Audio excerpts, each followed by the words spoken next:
Sa ngalan ng Ama at ng Anak at ng Espiritu Santo. Amen. Ang pagpapala ng ating Panginoong Kristo, ang pag-ibig ng Diyos Ama, at ang pakikipagkaisa ng Espiritu Santo, naway sumainyong lahat. At sumainyo rin. Mga minamahal kong kapatid sa Panginoong Kristo, aminin natin ang ating mga kasalanan upang tayo maging marapat gumanap sa banal na pagdiriwang. Inaamin ko sa makapangyarihang Diyos at sa inyo mga kapatid, na lubha akong nagkasala sa isip, sa salita at sa gawa, at sa aking pagkukulang. Kaya isinasamo ko sa mahal na Birheng Maria, sa lahat ng mga anghel at mga banal, at sa inyo mga kapatid, na ako'y panalangin sa Panginoong ating Diyos. Kaawaan tayo na makapangyarihan Diyos, patawarin tayo sa ating mga kasalanan, at patnubayan tayo sa buhay na walang hanggan. Amen. Panginoon, kaawaan mo kami. Panginoon, kaawaan mo kami. Kristo, kaawaan mo kami. Kristo, kaawaan mo kami. Panginoon, kaawaan mo kami. Panginoon, kaawaan mo kami. Manalangin tayo. Ama naming makapangyarihan, gawin mong lagi naming matapat na sundin ang loob mo, upang kami wagas sa makapaglingkod sa iyo. Sa pamagitan ng Jesucristo kasama ng Espiritu Santo, magpa sa walang hanggan. Amen. Pagbasa mula sa sulat ni Apostol San Pablo sa mga taga-Roma. Mga kapatid, huwag na ninyong paghariin ang kasalanan sa inyong mga katawang mamamatay upang hindi na kayo maalipin ng masasamang pita nito. Huwag ninyong ipailalim sa kapangyarihan ng kasalanan ang alinmang bahagi ng inyong katawan bilang kasangkapan ng kasamaan. Sa halip, pasakop kayo sa Diyos bilang mga taong namatay at muling binuhay at ihandog sa Kanya ang buo ninyong pagkatao bilang kasangkapan ng katuwiran. Sapagkat hindi na dapat maghari sa inyo ang kasalanan, yamang kayo'y wala na sa ilalim ng kautusan, kundi nasa ilalim ng kagandahang loob ng Diyos. Ngayon, gagawa ba tayo ng kasalanan dahil sa wala na tayo sa ilalim ng kautusan, kundi nasa ilalim ng kagandahang loob ng Diyos? Hindi. Alam ninyong kapag kayo'y napailalim kanino man bilang alipin, alipin nga kayo ng inyong pinapanginoon. Mga alipin ng kasalanan, at ang bunga nito'y kamatayan.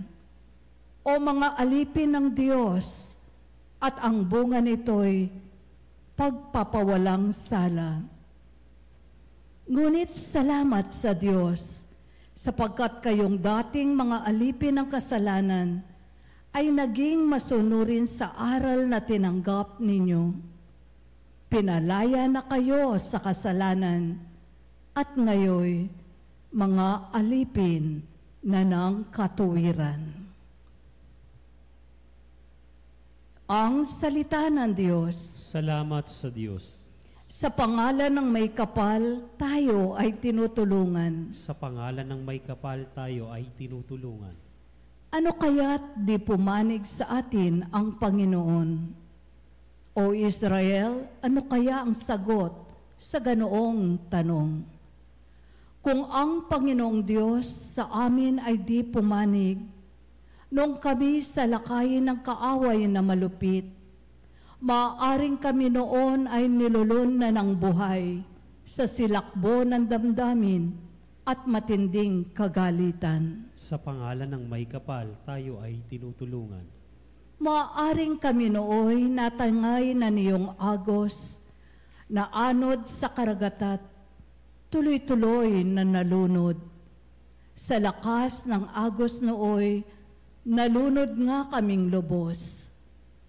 Tayo ay magpasalamat, ang poon ay papurihan, pagkat tayo'y iniligtas sa malupit na kaaway. Sa pangalan ng may kapal, tayo ay tinutulungan.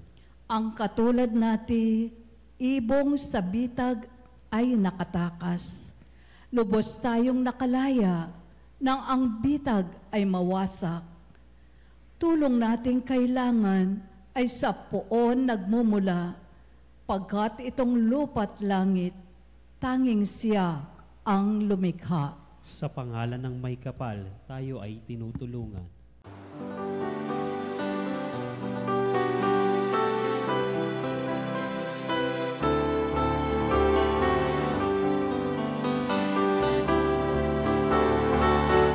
Alleluia, alleluia, alleluia,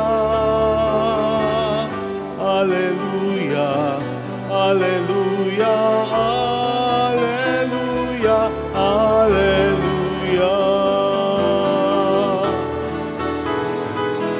alleluia, alleluia, alleluia, alleluia, alleluia, alleluia, alleluia.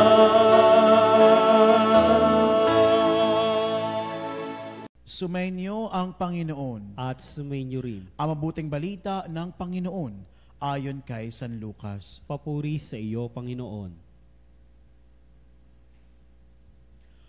Noong panahong iyon, sinabi ni Jesus sa kanyang mga alagad, "Tandaan ninyo ito, kung alam lamang ng puno ng sambahayan kung anong oras darating ang magnanakaw, hindi niya pababayaang pasukin ang kanyang bahay.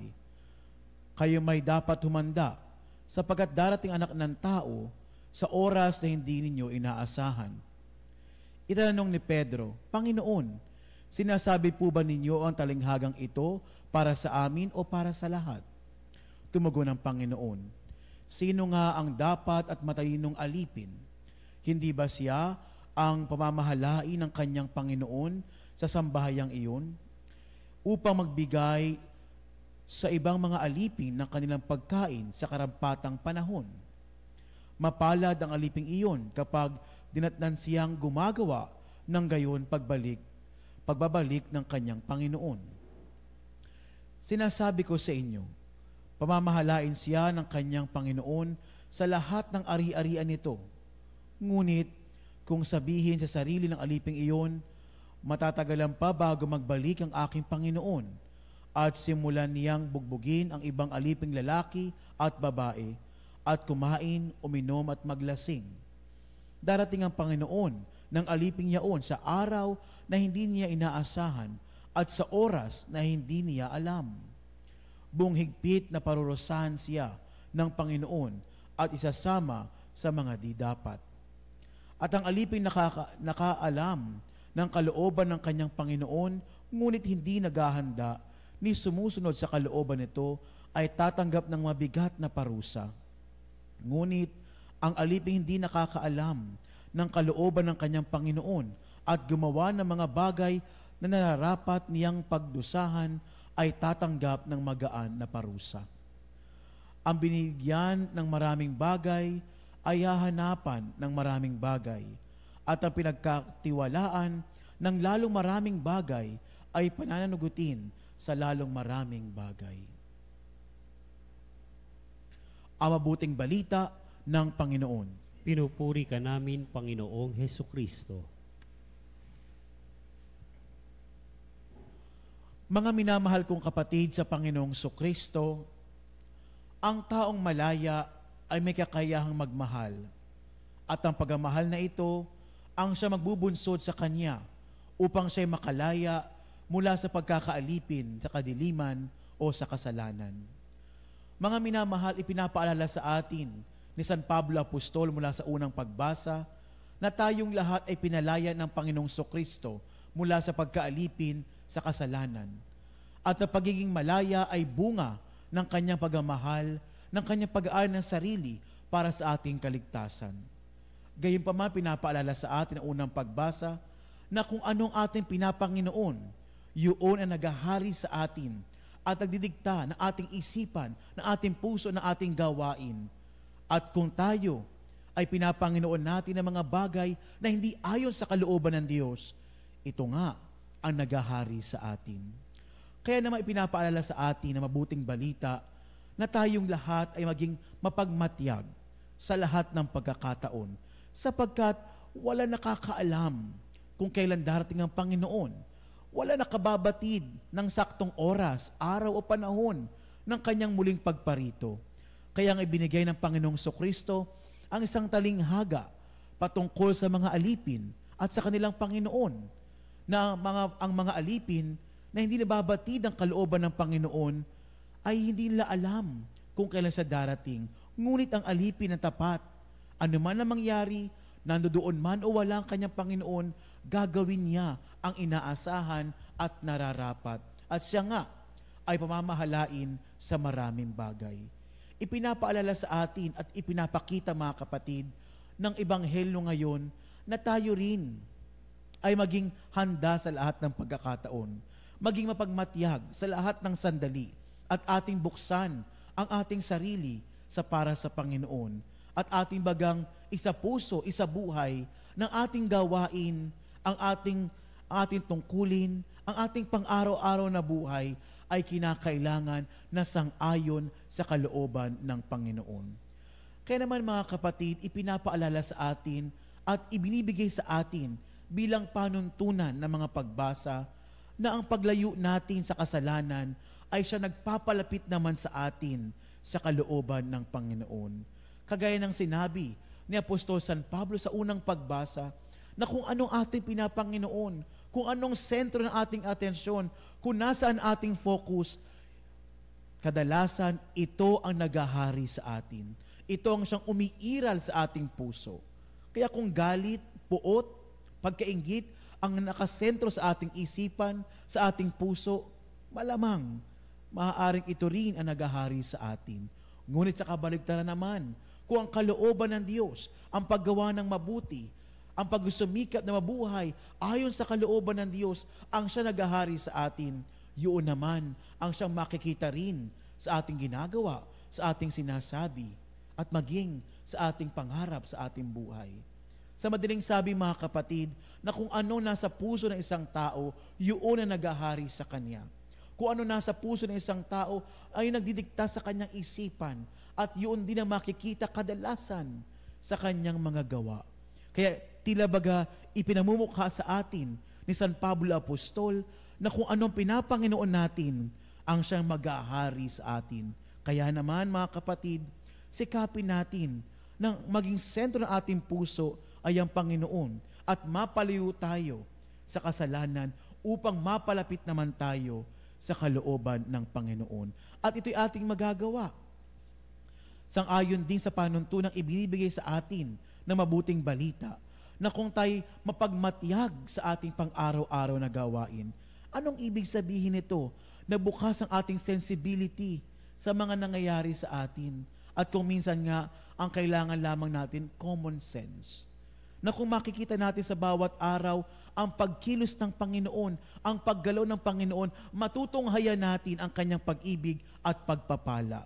Sapagkat kung minsan, mga kapatid, nandiyan ng biyaya ng Diyos, pero kung nakasaradong ating mga mata, ang ating mga puso para sa pagtanggap ng biyaya ng Panginoon, hindi ito darating sa atin.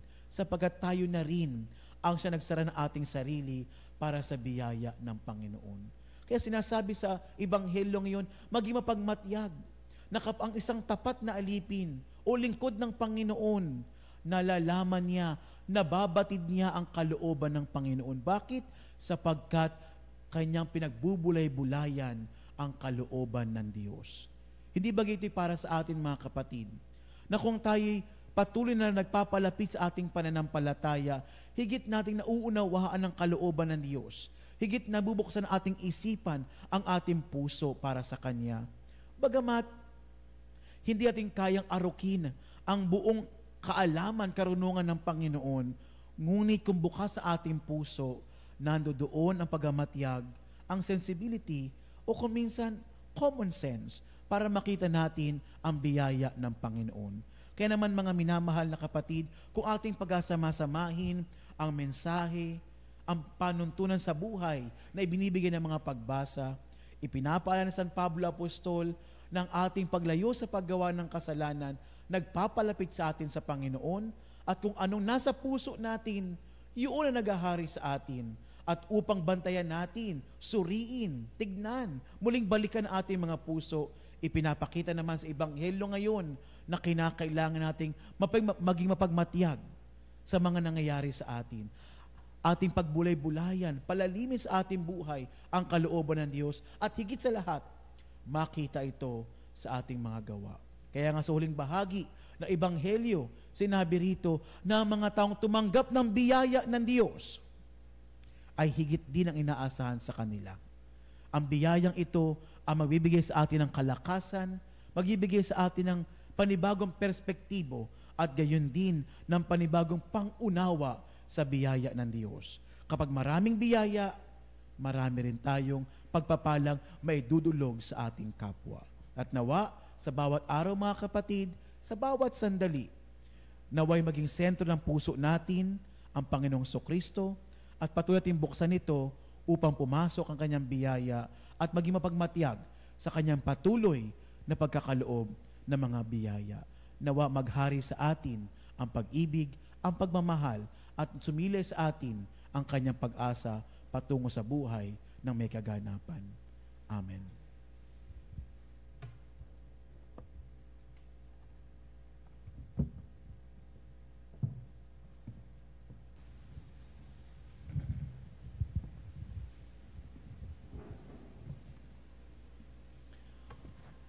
Manalig tayo sa Diyos Ama habang inilalahad natin sa Kanya ang ating mga pangangailangan at mga pagkabalisa sa buhay. Sa bawat panalangin na ating sasambitin, Panginoon, dinggin mong aming panalangin. Panginoon, dinggin mo ang aming panalangin. Ang simbahan naway magpakita ng malalim na pananampalataya sa Diyos na nagpapatnubay sa pandaigdigang kaganapan.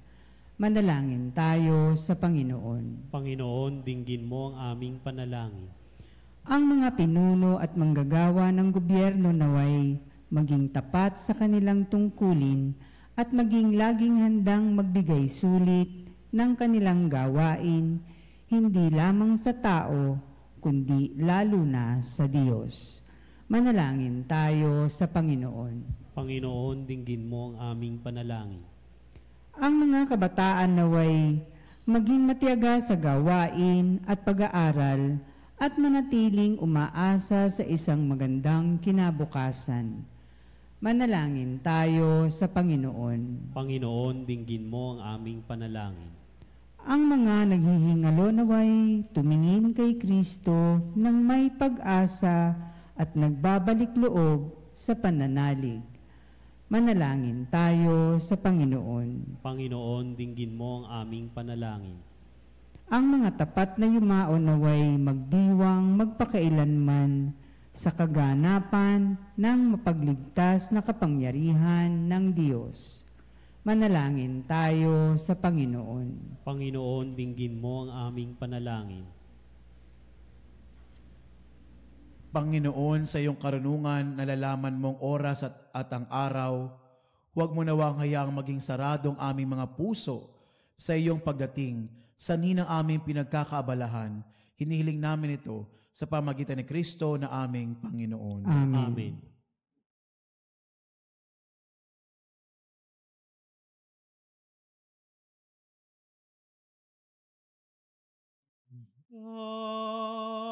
Jesus, ang tinapay ng buhay binasbasa, hinati tinialay. Buhay na ganap ang sami kaloob at pagsasalok walang hanggan. Basbasan ang buhay naming handog naway matulad sa pag-aalay mo. Buhay na laan ng lubos sa mundo, sa pag-ibig ay kapos. Manalangin kayo mga kapatid upang ang paghahain natin ay kalooban ng Diyos amang makapangyarihan. Tanggapin nawa ng Panginoon itong paghahain sa iyong mga kamay sa kapurihan niya at karangalan sa ating kapakinabangan at sa buong sambayanan niyang banal. Ama naming lumikha, ipagkaloob mong ikaw ay aming kusang mapaglingkuran sa paghahain namin ng mga alay na iyong bigay upang kami dalisayin ng iyong pagmamahal sa paglilingkod namin iyong ginaganap ang banal na pagdiriwang sa pamagitan ng Jesucristo kasama ng Espiritu Santo magpa sa walang hanggan. Amen.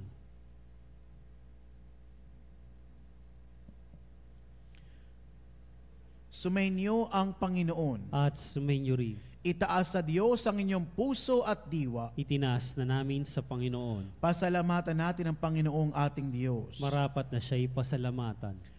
Ama naming makapangyarihan, tunay nga marapat na ikaw ay aming pasalamatan. Pinagbibigyan mong ito'y aming maihayag kahit na ito'y walang anumang may daragdag sa kadakilang sa iyo ay likas. Sa pagpupuri namin, ang nakikinabang ay kami ring iyong pinakikiharapan sa pamagitan ng iyong anak na minamahal. Kaya kaisa ng mga anghel, nag-isiawit ng papuri sa iyo nang walang humpay sa kalangitan, kami nagbubunyi sa iyong kadakilaan.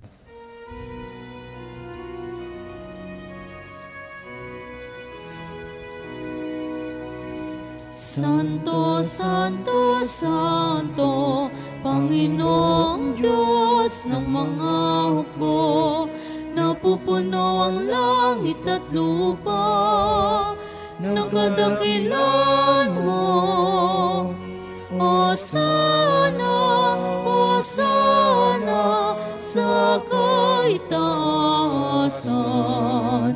pinagpalang na paririto sa ngalan ng Panginoon. Hosana, Hosana sa kaitaasan.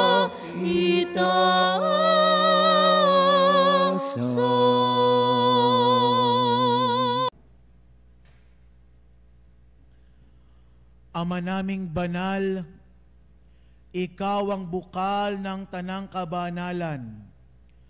Kaya't sa pamagitan ng iyong Espiritu, gawin mong banal ang mga kaloob na ito upang para sa amin maging katawan at dugo ng aming Panginoong Hesukristo. Bago niya pinagtiis ang kusang loob na maging handog, hinawakan niya ang tinapay, pinasalamatan kaniya, pinaghati-hati niya iyon, iniabot sa kanyang mga alagad at sinabi, tanggapin ninyong lahat ito at kanin. Ito ang aking katawan na ihahandog para sa inyo.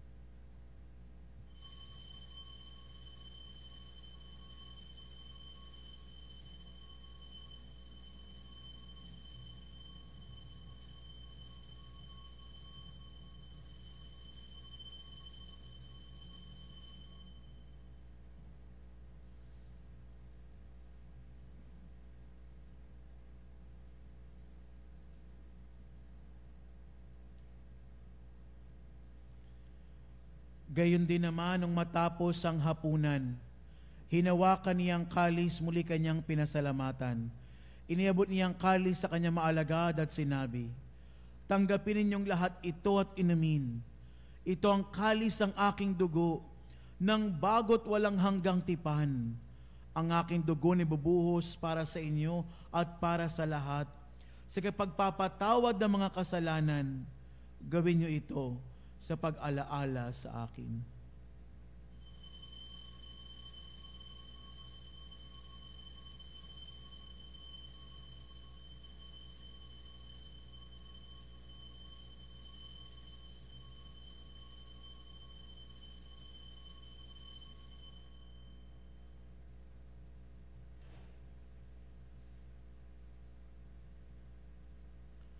Ipagbunyi natin ang misteryo ng pananampalataya.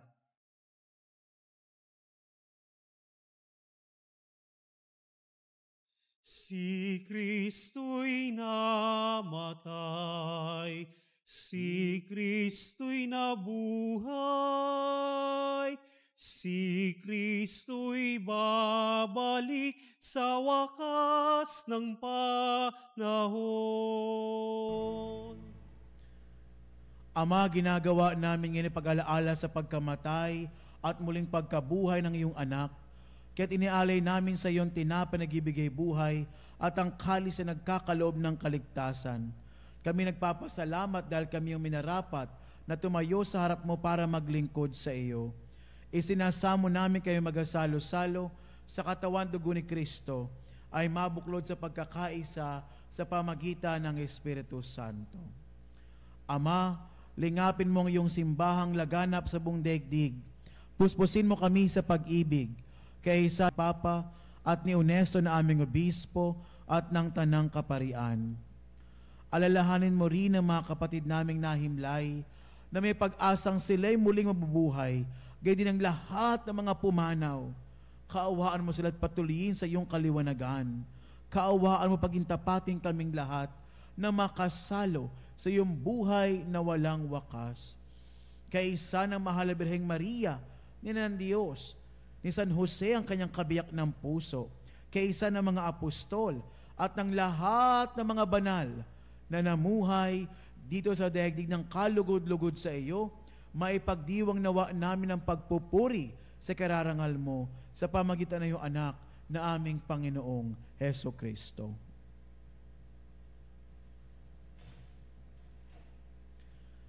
Sa pamagitan ni Kristo, kasama niya at sa Kanya, ang lahat ng parangal at papuri ay sa iyo, Diyos amang makapangyarihan, kasama ng Espiritu Santo, magpa sa walang hanggan. Amen. Amen. Amen. Sa tagubili naman nakagagaling na utos at turo ni Jesus, na Panginoon natin Diyos, ipahayag natin ng lakas loob.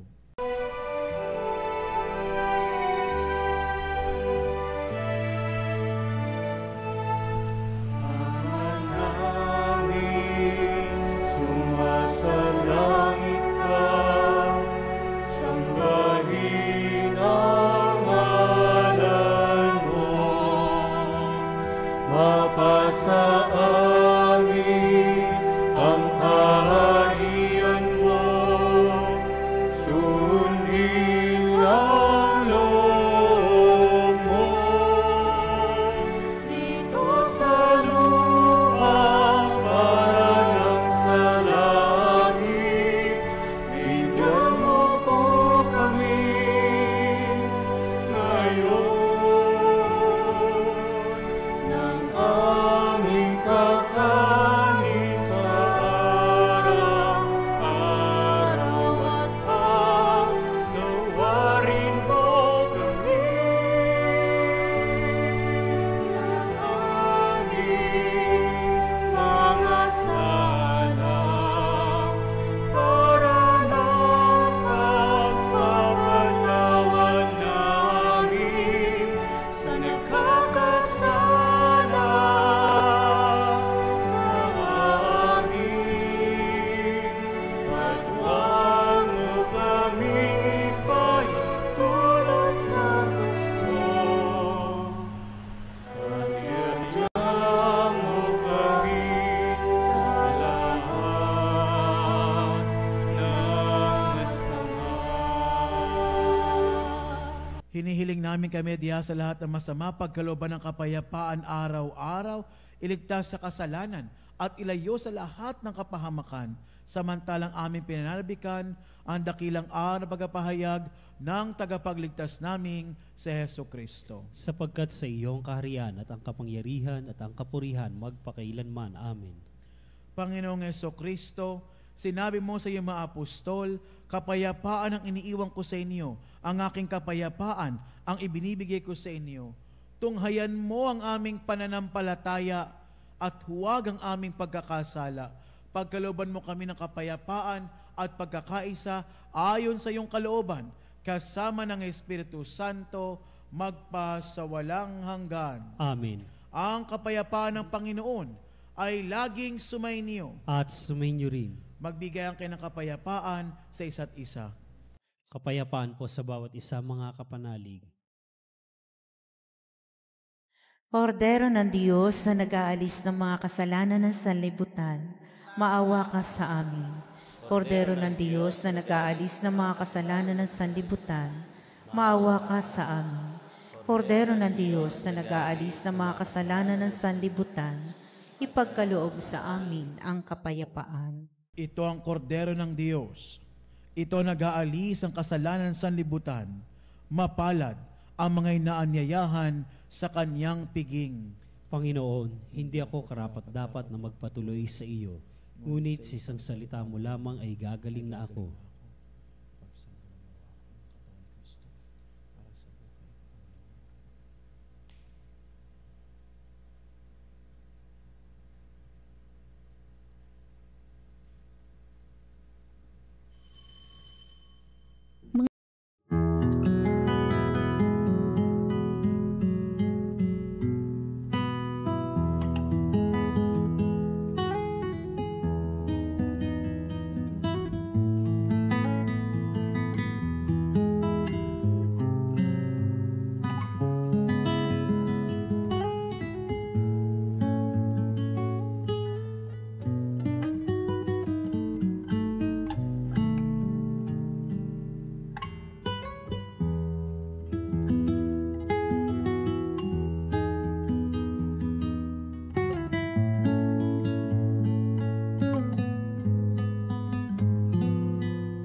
Manalangin tayo.